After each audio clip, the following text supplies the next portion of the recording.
Market sets up a bullish tone, but can it sustain it? That's coming up on 3 Minutes on Markets and Money. There's a couple of bullish things that are occurring within the markets. And look, while there's a lot of negative sentiment about the market itself, of course, as the Fed is hiking interest rates, we're going to have slower economic growth. The inflation fight continues. And naturally, that all should lead to lower equity prices. And probably longer term, it will. But in the short term, there are certainly some bullish patterns emerging right now.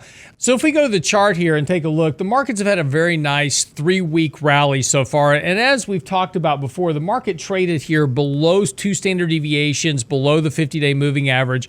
And that is kind of well within the norm of what we see during a market sell-off. And it has occurred, several times this year. Each one of those sell-offs to that deviation below the moving average has led consistently to rallies. And we had talked about the market was oversold, very negative sentiment, was likely to have a rally here. Well, here's the rally, right? And so we've had this nice 3-week rally.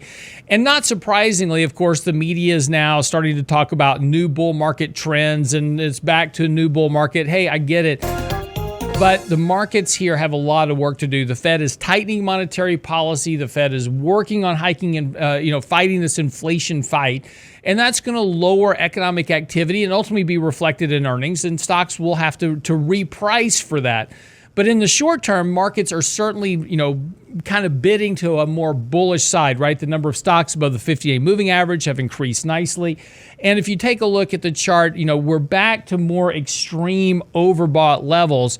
And one of our indicators is very close to turning back into a sell signal. That would suggest a little bit of profit taking. Now, if we do get a pullback here, where will we find support? Well, interestingly enough, we have the 50-day now being crossed by the 20-day moving average. So that's actually a very bullish movement here with the 20-day moving average now above the 50-day moving average on the chart.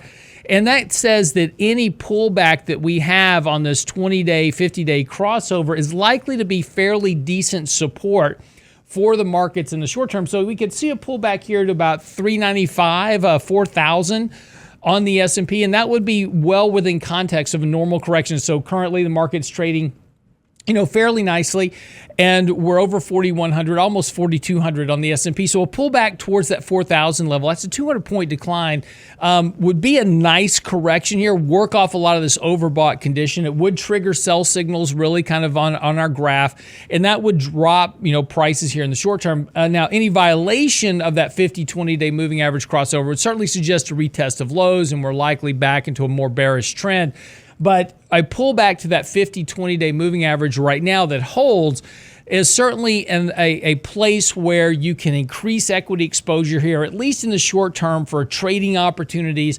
Be careful where you're taking your risk because, as we're seeing right now, a lot of retail investors that have really never been through a bear market, much less one where the Fed's combating inflation, they're piling back into the stocks that worked before, right? All the meme stocks, all the stocks that don't generate income, et cetera. Be a little careful with that.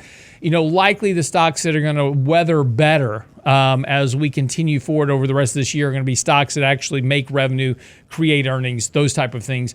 So again, kind of focus on a more value, fundamental quality in your portfolio.